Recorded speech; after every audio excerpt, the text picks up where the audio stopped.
Dear users, we are the lifeblood of YouTube.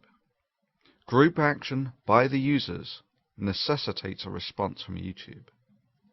We engaged in group action, and YouTube's initial response was to remove the video calling for action and to suspend the Thunderfoot account for 2 weeks. The loss was acceptable, and the action continued, and less than 2 days later there were over 300 copies of the original video circulating on YouTube alone, and the story had been featured on one of the world's top scientific blogs, Angular.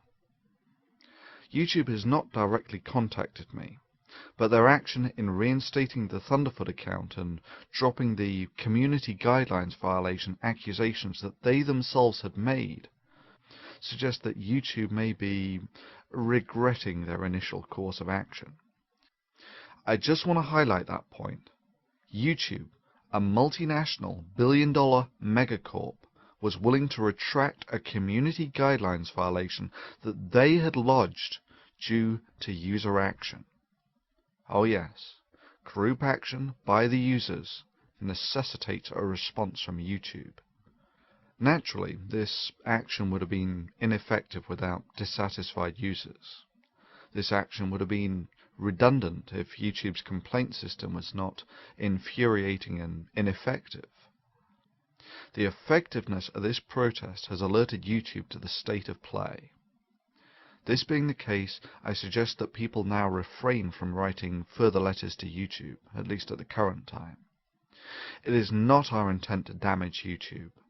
This is simply a statement by the users demonstrating that we have the power to launch effective action, and we are willing to do so if the conditions get unacceptable.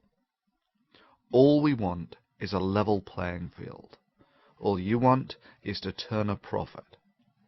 We sincerely hope that this will imbue on YouTube that maybe they should reappraise the balance between user satisfaction and advertising revenue in favor of the users. Naturally, YouTube will harden its soft points in future, and we have also learnt that YouTube would be only too happy to stomp on this sort of protest if they could, something that we will naturally take into consideration in any possible future protests. It's a simple equation, YouTube. In Nash equilibrium terms, all you have to do is keep the community happy enough to prevent protests like this. Regrettably, you've probably left it a little late, in that a community that feels harassed and beleaguered behaves in a far more cohesive fashion, again shifting the balance of power in favor of the users. The strength of a collective should be self-evident to everyone at this point. Our first order of business is to consolidate our position and strengthen our collective. Please subscribe to as many of the guys in the sidebar as you can. This will give us a nodal defense structure such that the loss of any one will have a reduced impact on the ability of the collective to initiate a communal response. Also, add as many of them as you can as friends. We will see what YouTube does about vote bots, but until it does, our response will be to notify all friends of any attack. Yeah, that's right, creationists and the such like. You vote bot a video, and you will turn it from being a bombed video into a top-rated video. Like I say, this is not our first choice of action. This is a workaround, a necessary response. Only YouTube can provide the solution here.